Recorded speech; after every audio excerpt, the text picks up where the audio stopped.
Hi everyone, my name is Hitesh Arora and by profession I'm a chartered accountant. I recently qualified my CA final exams in November 19. So here I am presenting my strategy for CA final ISCA. Now ISCA is one such subject जहाँ पे cramming बहुत ज़्यादा involve होती है, understanding इतनी नहीं है, तो it is somehow difficult for us to remember. तो इसके लिए निमोनिक्स बनाने बहुत ज़रूरी हैं जो मैंने बनाए थे. और इसमें सबसे इम्पॉर्टेंट चीज़ जो मैंने करी थी वो ये थी कि मैंने चैप्टर्स को वेटेज वाइज डिवाइड कर लिया था. जैसे कि chapter number 1 and chapter number 6 it constitutes approximately 40 to 45 marks in your exam. सबसे ज़्यादा ज़रूरी यही है. अब चैप्टर नंबर 1 में बात आती है कि अंडरस्टैंडिंग नहीं बैठती है. So what you can do is you can take the help of YouTube videos. यहाँ पे जैसे कि स्वप्निल पटनी सर हैं, अमित तातड़ सर हैं, इन्होंने क्या कर रखा है कि हेडिंग्स एक्सप्लेन करके रखी हुई है, मतलब मीनिंग एक्सप्लेन करे हुए हैं. जैसे कि what governance is, what IT governance is, what COBIT is, what GRC is. तो इससे हम क्या कर सकते हैं, अंडरस्टैंडिंग लेके हम इसको बाकी का चैप्टर भी हम लोग अंदर का एटलीस्ट कुछ अंडरस्टैंडिंग हद कर सकते हैं. या फिर अमित तातड़ सर ने तो पूरी यूट्यूब वीडियो डाल रखी है जिससे हम इस चैप्टर को कंप्लीट कर सकते हैं. और इसमें थोड़ी कंफ्यूजिंग होता है कि क्वेश्चन बहुत ही कंफ्यूजिंग आते हैं, समझ में नहीं आते कि किसका क्या आंसर लिखे. Guys better to prepare notes for this. जैसे कि फॉर एग्जांपल जीईआईटी का क्वेश्चन है, उसके 2 क्वेश्चन हैं कि बेनिफिट्स ऑफ जीईआईटी और की गवर्नेंस प्रैक्टिस जीईआईटी के. ऊपर लिख लीजिए जीईआईटी और इसके दोनों क्वेश्चन लिख लीजिए और साथ में इसके न्यूमोनिक्स लिख दीजिए.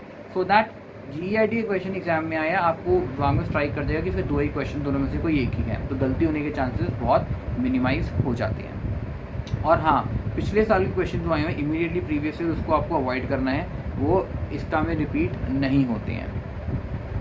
चैप्टर नंबर 6 की मैं बात करूं तो चैप्टर नंबर 6 भी आपको पूरा 1 and 6 पूरा आप लोगों को क्रैम करना है विद हेडिंग्स तो करनी है. पूरा पैराग्राफ जितना इंस्टीट्यूट ने दे रखा है वो पूरा का पूरा आपने क्रैम करना है. That is very very important. उसमें कुछ छोड़ना नहीं है बिकॉज दीज 2 चैप्टर्स ऐसे हैं कि आप लोगों को कोशिश करने की आप पूरा इस चैप्टर में स्कोर करिए.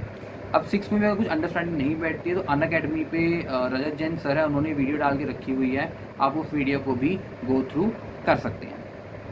फिर बारी आती है आपके चैप्टर्स की. द सेकंड प्रायोरिटी वो है आपका chapter number 2 information system, chapter number 4 BCP वाला, चैप्टर नंबर 7 आईटी वाला.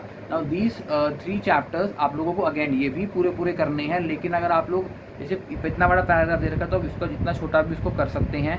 अब कैसे करें इसको छोटा, तो अमित तातड़ सर के नोट्स अवेलेबल हैं आपके. अब आप देखेंगे गूगल पर डालेंगे तो उसकी सॉफ्ट कॉपी डाउनलोड करिए और उसका हार्ड कॉपी निकलवा लीजिए और वहाँ से आप लोग कर सकते हैं कि कितने हेडिंग में से कौन सी चीज़ काटनी है. क्योंकि कभी क्या होता है, हेडिंग्स पैराग्राफ बहुत बड़ा होता है जिसकी वजह से चैप्टर बहुत हैवी या टॉपिक बहुत हैवी लगना स्टार्ट हो जाता है. सो इट्स बेटर कि कुछ चीज़ें काट दो. अब कौन सी चीज़ क्रूशियल कौन सी चीज़ नहीं है, हम उसकी हेल्प से हम लोग देख सकते हैं. और चैप्टर नंबर 7 की तो अमित तातड़ सर की अगेन वीडियो अवेलेबल है आपका यूट्यूब पर. चैप्टर नंबर 7 की बात करूँ तो सेक्शन बहुत ज़्यादा हैं तो बहुत मुश्किल हो जाते हैं याद करने के लिए. So what you can do is you can only do दो section which are given in either PM या फिर जो आपके एमसीक्यूज में डिस्कस्ड हैं. इसके अलावा कोई सेक्शन मत करिएगा, otherwise it will create lot of complexity. अब एमसीक्यूज की बात आई तो मैं बता ही दूँ कि एमसीक्यूज आप लोगों को सिर्फ you have to be confined. आपको सिर्फ इसका आपने आईसीआई की जो है एमसीक्यूज ही करने हैं और कोई एमसीक्यूज मत करिएगा. फिर बारी आती है आपके चैप्टर नंबर 3 की.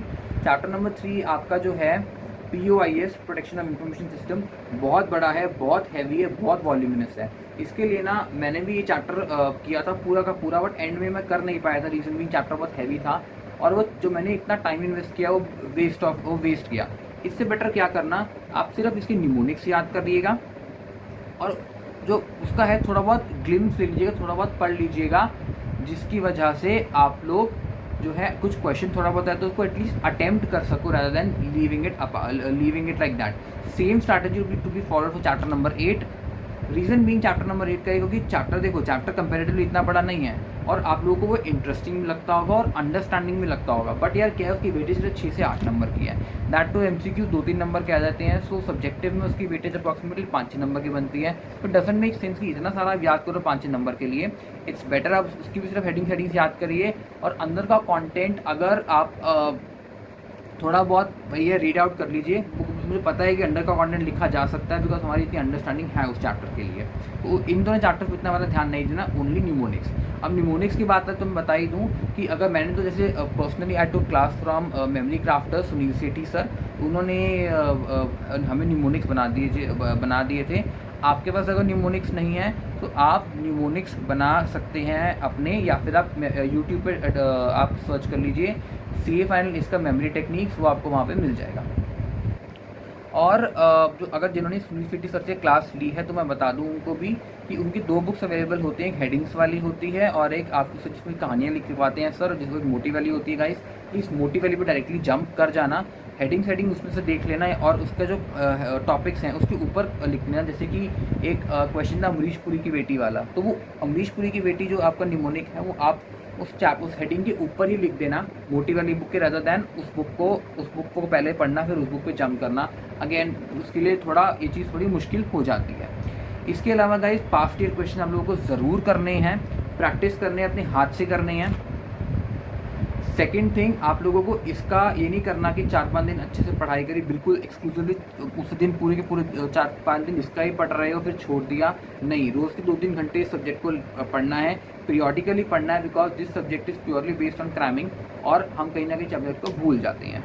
इसके अलावा जो है आपका मैंने एंड में एक सबसे इम्पॉर्टेंट चीज़ मैं आपको बताऊँ तो एंड में ना एक टीचर है approximately 10-15 days before examination, CA निकुंज शाह, तो वो क्वेश्चन ना हर बार अपलोड करते हैं गाइस। उसमें से 35% to 45% क्वेश्चन उसमें से ही आ जाते हैं। उन्होंने 10-12 क्वेश्चन बना रखे हैं हर चैप्टर के जो इंपॉर्टेंट है, वो कुछ क्वेश्चन बहुत क्रूशियल हैं। बिकॉज अगर आप प्लान कर रहे हैं, एंड में कुछ होता है कभी कभी कि चैप्टर नहीं हो पा रहा होता या फिर चैप्टर आप लूज आउट कर जाते हो, so you can go for that particular thing जो आप कुछ मतलब उसके लिए कि उसमें क्वेश्चन काफ़ी कवर हो जाते हैं।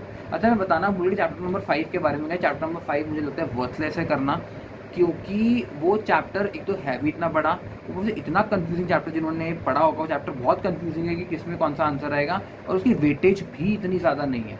तो रैदर उसको या तो ऑप्शनल में निकाल जाना, या फिर अगर ऑप्शनल में निकालने के बाद एक ऐसा क्वेश्चन टकर गया तो छोड़ देना, rather than doing that chapter, because बहुत सब कुछ है हमारे पास ऑलरेडी करने के लिए। ठीक है, इसके अलावा आई डोंट थिंक सो कुछ खास बचता है बताने के लिए। बस यही था मेरे पास आप लोगों के साथ शेयर करने के लिए। तो thank you so much guys for listening to my video.